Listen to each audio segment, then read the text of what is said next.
may be the greatest catch I've ever seen in my life. Alright guys, I am very sorry, but I'm not going to be able to live stream as much this week as I've done previously. Like I said, I am traveling across the country to go see my family for the holidays, but because of that, instead of live streaming to answer as many of your questions as possible, I am doing that through Instagram and through Twitter, where in this video, I asked y'all on both Instagram and Twitter to send me your last minute wide receiver start sit questions. I picked out 5 that I thought were interesting from a combination of both. And also, guys, please, before y'all go send me your questions, make sure y'all go down there, drop that like on this video, leave a comment with any other start sit question that you have. And then, guys, we all need to be answering each other's comments down in the comment section below. That way, we can try to all gear up for our fantasy football week 15 matchup. All right, well, that's it. Let's get into these start sit questions, and let's start it off with a wide receiver that honestly is very perplexing in Robbie Anderson or Tyler Boyd. Okay, so here I'll say with Robbie Anderson, the reason that I think that he is intriguing this week is that we are going to see one of 2 things happen. A, we are going to see DJ Moore play this game, and if DJ Moore plays, I actually think that we have Jaire Alexander lining up across DJ Moore slightly more than Robbie Anderson, because we know traditionally how the opposing defense decides to line up their alpha cornerback is going to be against the field stretching wide receiver that's also able to generate volume, and that is the definition of a DJ Moore. I know we thought it was Robbie Anderson coming into the season because that's how he was used in New York, but if you look at how DJ Moore and Robbie Anderson have been used in this offense, while both healthy, we actually have Robbie Anderson as the wide receiver that's running a route at every level of the football field. Robbie Anderson getting those routes run a little bit closer to the line of scrimmage, where DJ Moore is the guy that's being that field stretching option for the Carolina Panthers. So I think if Moore plays, we have Jaire Alexander on DJ Moore, and then with Robbie Anderson, he is going to be the guy running free. He's going to be the guy soaking up the majority of the volume.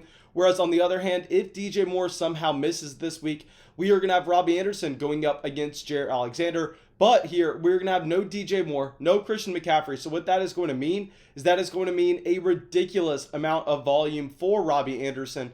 So yes, I think that if we have DJ Moore playing this game, the efficiency will be up for Robbie. And if DJ Moore sits this game, the efficiency may be down due to the cornerback matchup, but the volume should be up because we don't really have many options in this offense to go to outside of Robbie Anderson and Curtis Samuel.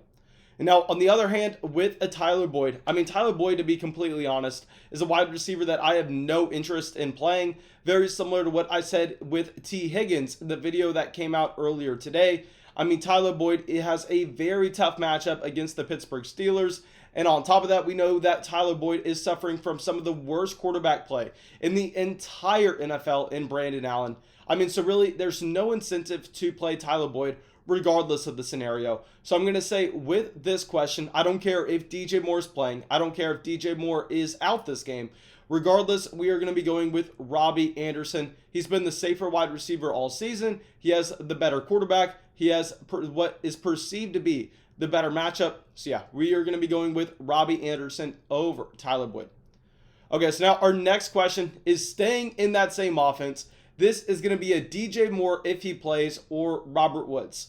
Okay, so here, guys, with DJ Moore, yes, I'm expecting him to play this week, but like I just got done saying, I think that he is going to be lining up against Jaire Alexander the majority of this game for the reasons that I already mentioned, and that does not mean that DJ Moore is going to be completely shut out. I really have been trying to get y'all to understand that these cornerback matchups most of the time are overrated in fantasy football, just because I know, we really don't have that much to talk on whenever we are talking about matchups, because the most important thing is the offensive production combined with the opportunity in the offense. A lot of fantasy football analysts like to hyper focus in on those cornerback matchups and really overvalue them just because they really don't have anything else to talk about. But regardless here, with DJ Moore, we know that he is a wide receiver that is going to have a great athletic profile regardless of the cornerback he's going up against. He's one of the best yards after the catch wide receivers in the entire NFL. And on top of that, we know with DJ Moore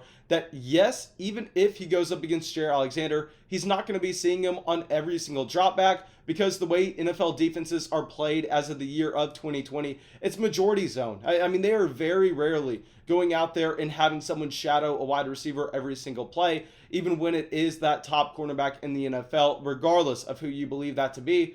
But here with a DJ Moore, I think that he is going to have a majority of his routes run against Jair Alexander, but still he's going to have just enough to be productive without Alexander, and we know that he can beat him straight up regardless. But on the flip side of this, I mean, Robert Woods has a dream matchup against the New York Jets. I know a lot of people were asking the live stream last night, should I be worried about Robert Woods? I mean, are they going to get up in this game and then decide to run the ball the entire fourth quarter? Guys, I mean, that's entirely possible. I mean, we could see them have a 30-point lead by the time we get to the fourth quarter and then decide to pound it down with Cam Akers. But like I said this past week, whenever y'all are asking me if you should bench Russell Wilson for the same thing against the New York Jets, what did I say? I said no, because if they were going to get up to that large lead, that means they were able to put points up on the board early, and how that was done was through the air and on the ground, not just on the ground. So I think we are seeing the same thing here in the Los Angeles Rams offense, where yes, they're most likely going to be a very strong run team this week, but we know that if they are going to get to the point where they just need to drain the clock in this game, that's going to be because they put points up on the board. And if they put points up on the board, Robert Woods was a good wide receiver play. So yeah, here I think that we are going to confidently go with Robert Woods over DJ Moore. Don't even have to worry about the cornerback matchup.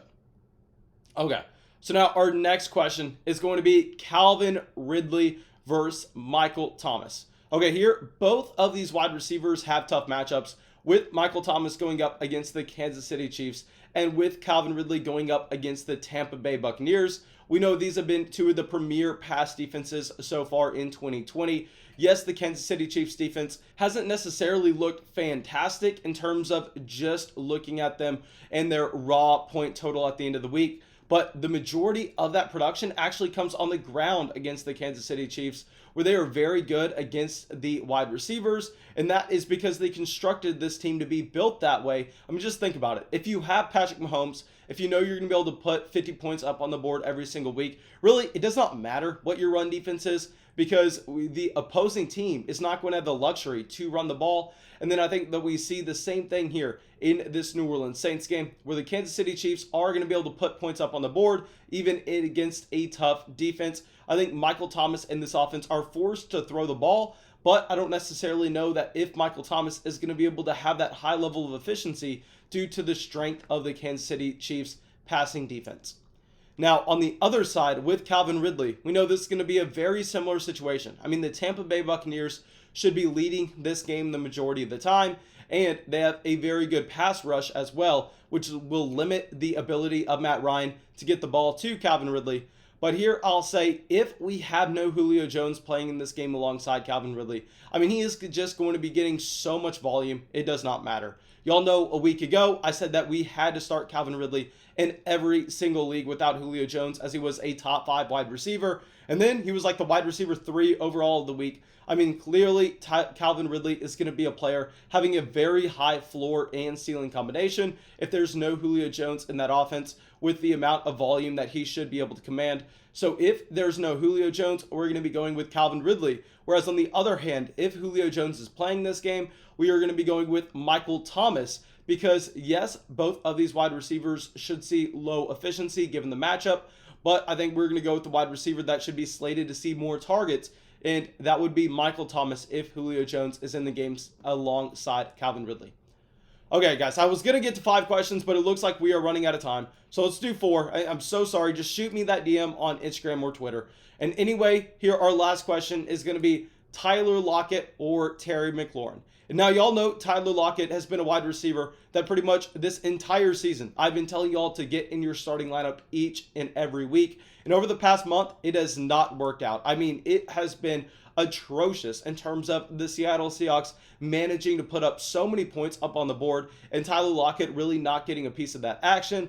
I mean, Tyler Lockett getting outscored by other wide receivers in the offense. And here, I think that this really not going to be a good matchup for Tyler Lockett against the Washington football team.